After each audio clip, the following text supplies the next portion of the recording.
परीक्षागण व माझ्या विद्यार्थी मित्रमैत्रिणींनो, सर्वप्रथम हुतात्मा जनार्दन मामा नागापूरकर यांच्या पावन स्मृतीस विनम्र अभिवादन करून लगेचच मी माझ्या विषयाकडे वळते. आजच्या वादविवाद स्पर्धेचा विषय आला आहे की संयुक्त कुटुंब पद्धती ही काळाची गरज आहे की नाही.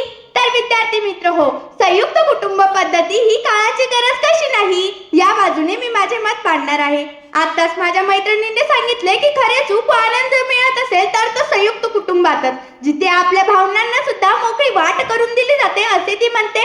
अहो, याउलट मी तर म्हणेन संयुक्त कुटुंब पद्धती हा क्लेश आणि संघर्षाचे माहेरघर. सुनेला बंधने लादली जातात त्यामुळे तिची घुसमट, मुलगा व सुनेचं बोलणं वागणं सहन होत नाही त्यामुळे सासूची घुसमट आणि बायकोची सततची किरकिर सुरू असते त्यामुळे सासऱ्याची घुसमट आणि लग्नानंतर आई बदलते त्यामुळे मुलाची घुसमट. अशा घुसमटत वातावरणात प्रत्येक जण आपले जीवन जगत असतो.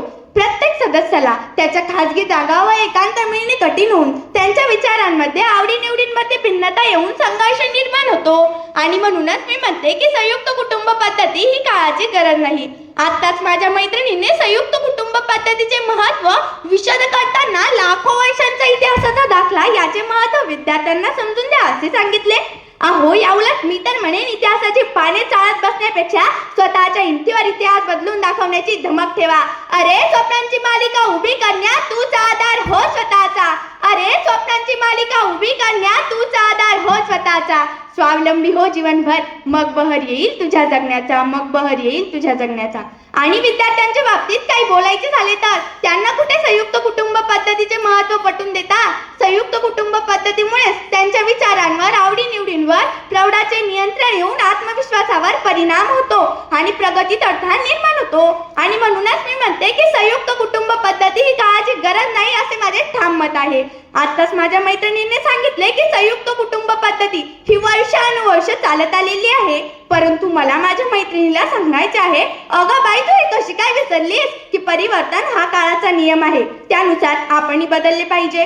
जे बदलले नाही ते काळाच्या ओघात नष्ट झाले. आता नोकिया कंपनीच्या मोबाईलचे उदाहरण घ्या, त्याच्यामध्ये सुद्धा कालांतराने काही बदल झाले आहे. मानवाच्या विचार करण्याच्या पद्धती, मानवाचे भावना, मानवाच्या संवेदना, मानवाचा आहार विहार याच्यामध्ये सुद्धा कालांतराने काही बदल झाले आहे. आणि म्हणूनच मी म्हणते की संयुक्त कुटुंब पद्धती ही काळाची गरज नाही. आताच माझ्या मैत्रिणीने संयुक्त कुटुंब पद्धतीचा गवगवा केला. अगदी पाश्चात्य संस्कृती काय, गुरुकुल काय या सगळ्या गोष्टींचा उहापोह केला.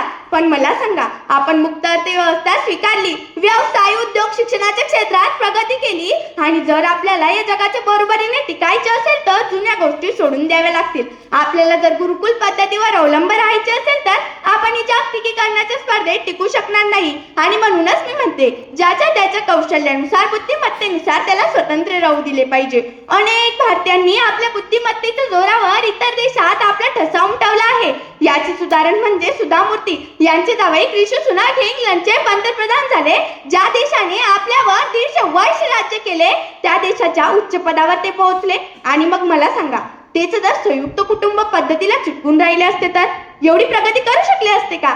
आणि म्हणूनच मी म्हणते की संयुक्त कुटुंब पद्धती ही काळाची गरज नाही असे माझे स्पष्ट मत आहे. आताच माझ्या प्रतिस्पर्धीने सांगितले की व्यवसाय, उद्योग करत असताना अनेक तरुणी आपले जीवन नैराश्यात जगत आहे. परंतु मला माझ्या प्रतिस्पर्धेला सांगायचे आहे, अगं बाई, हे एखादीचं उदाहरण असेल. आपण जर बघितलं तर जगाच्या पाठीवर असा एकही देश नाही की त्या देशामध्ये आपला भारतीय माणूस पोहोचू शकला नाही व त्याने त्याचे अस्तित्व तिथे निर्माण केले नसेल. आपले पंतप्रधान जेव्हा बाहेरील देशाच्या दौऱ्यावर जातात तेव्हा आपल्याला भारतीय लोकांचे अस्तित्व दिसून येते. आणि म्हणूनच मी म्हणते की संयुक्त कुटुंब पद्धती ही काळाची गरज नाही.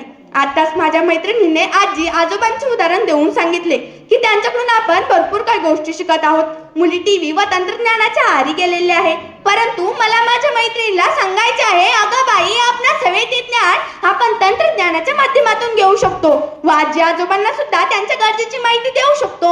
अहो, एवढेच नाही तर घरी बसून बँकेचे बिल कसे भरावे हे सुद्धा तंत्रज्ञानाच्या माध्यमातून करू शकतो. मग तुम्हीच सांगा, तंत्रज्ञान असल्यावर संयुक्त कुटुंब पद्धतीची काय गरज? आणि म्हणूनच मी म्हणते की संयुक्त कुटुंब पद्धती ही काळाची गरज म्हणून अयोग्यच आहे. मला माझ्या मैत्रिणीला सांगायचे आहे, अगं बाई, आपण कुंडीतल्या झाडाप्रमाणे नाही तर जमिनीत लावलेल्या झाडाप्रमाणे असावं. कुणी पाणी घालेली आशेवर जगण्यापेक्षा जमिनीतला ओलावा शोषून मोठं व्हावं. आणि म्हणूनच मी सोनल नाही असे ठामपणे सांगू इच्छिते की अयोग्यच आहे. धन्यवाद.